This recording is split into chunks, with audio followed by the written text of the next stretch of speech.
Welcome to my channel. My name is Alex and I travel full-time with my cat and my FJ Cruiser.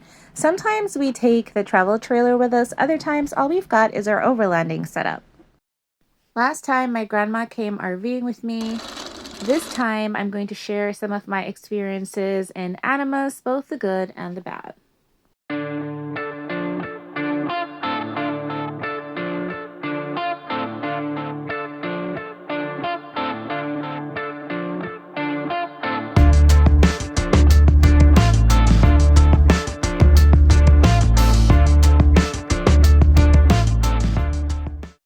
I was really excited to be back in Animus and start this whole new chapter of my life.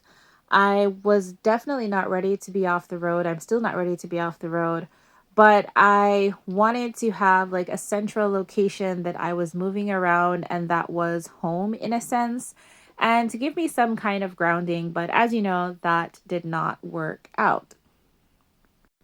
When I arrived was when I also found out my lot did not have electricity, so I had to use my solar that I had. Luckily, I was on my way out anyway. I had to go to Vegas to empty out my storage unit, which is why I have this rack on the back. I bought it specifically for that purpose. So after a couple of days of enjoying the beautiful sunset and nothingness, I headed off for Vegas. Vegas is like 10 hours away, so the middle point for me, I stopped at Borough Creek Campground in northern Arizona. Shadow, for some reason, decided to go exploring this time. As you can see, he's strapped into his carrier, which is still strapped into the seat. I was fascinated, honestly. It's a beautiful campground, but I was mostly focused on the fact that Shadow actually wanted to be outside. As I've said before, he is an indoor only cat. He does have some supervised outdoor time, but typically speaking, the outdoors is not something that fascinates him too much outside of beyond looking outside a window. So this was a very interesting experience. Despite only being about like late March, early April at this time, there was a heat wave rolling through the United States. I don't know if you guys remember this from March, April 2021. So I made sure I gave him his water, and of course I checked everywhere around the campground, under the truck, the brushes, for snakes. Cats tend to handle bites better than dogs, but I'm obviously not willing to take the risk either way. And of course, because he is a cat, then he has a higher likelihood of not barking and alerting me to a snake being present, but trying to kill it before I see it. So I definitely did my precautions there. One thing I noticed was once I closed the door of the FJ, he got very nervous. He preferred to know that he could go back inside when he wanted to. Once I had him safely secured to the FJ and he could explore all he wanted, I had to refocus on why I was there. I needed to pop the rooftop tent and start to get set up before nightfall.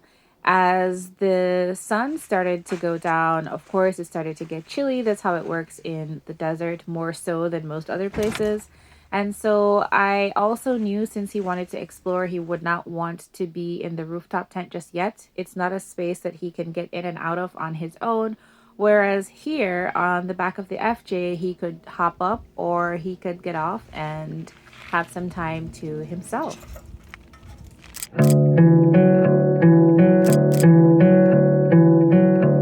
Because of the heat wave, I had to make some last minute changes to my plans. I had originally planned on spending a night at Borough Creek, a night in Vegas, another night at Borough Creek, and then leave for New Mexico. But I was really concerned about having Shadow with me in 80, 90-degree weather. And I really wasn't expecting it to get that hot in March or April. So instead, I decided to leave camp as late as possible. So by the time I got to my storage unit in Vegas, it was like when the sun was really hot.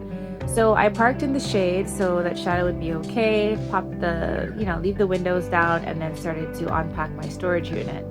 And then I started packing the truck. As you can see, like I said, I was in the shade, Shadow was in the shade. So this was actually not too bad. It wasn't too hot.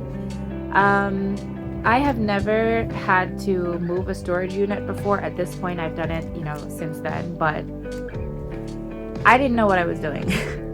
I packed this stuff up as best as I could. There were some things inside the FJ as well. It was a challenge getting everything to fit, but I managed with toe straps, bungee cords, and the lock is what I would have usually used to lock my bike.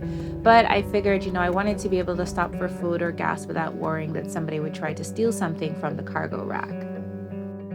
My plan worked out really, really well. It was super hot at this time now.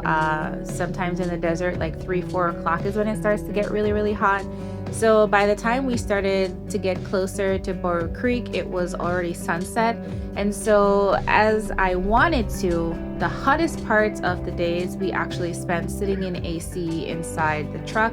As a matter of fact, by the time we got back to Borough Creek, it was nighttime again. And so I had to set up in the dark, which isn't ideal, but if that's what it takes to keep my cat safe and myself safe from a heat stroke, then so be it. Having skipped out on the night in Vegas, I could have decided to spend 2 nights at Borough Creek before going back to New Mexico, but the heat wave was still rolling through the United States, and I really did not want to risk a heat stroke for either of us. It just wasn't worth it. So I decided it was better to pack up and start heading back to New Mexico. Of course, New Mexico was also part of the heat wave, but it's cooler where I was, and it's better to handle a heat wave in an RV than in a tent. Of course, because I got back during the night and I was out most of the day, my solar generator was basically dead. So thankfully, the FJ has a 400-watt inverter built in, so I was able to use that to charge it. The following day, I, of course, had access to the sun again, so I was able to get the solar panels set up again and start charging my devices. I also talked Dustin into coming back from Phoenix to help me set up my shed. However, the wind was an ongoing problem in Animas, and when we finally got the Home Depot shed delivered and we were looking at all the panels, it was such thin pieces of metal that we didn't think it would have been wise to try to put this thing together in the wind. It would have bent. Finally, after about 3 or 4 weeks was when I got electricity. This is what the electric pedestal looks like. As you can see, no one has been in here for a while. I was just very happy to finally have electricity because the weather was so bad now that the solar panels were not doing that great. So what do I mean by bad weather? Whereas the heat wave continued to roll through the rest of the United States, we had whatever this is.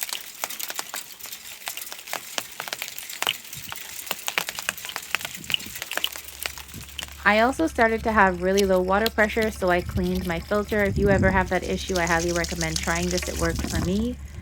I also needed to fix the door leading into the bathroom in the RV. The door handle started malfunctioning, and I was really eager to change it either way, so I ordered a replacement. It wasn't the correct size. Apparently, RV door handles, at least in my RV, and like regular house doors do not match, and so I used the drill to manually resize the holes. I was also really looking forward to having a lock on my bathroom door, even though it's just me in here and it's probably not practical, but I like it. And also, if you look around the RV, most of my fixtures are black, and so to have this silver thing on the door was really not matching up, so I was glad to change it for that as well. This was my first time doing this, but I managed. It wasn't all work and no play in Animas. Beautiful sunsets and also lots of stargazing. It was amazing. And then my friends came to visit, which is something that I will talk about in the next video. Remember to like, share, and subscribe, and I will see you next time. Bye.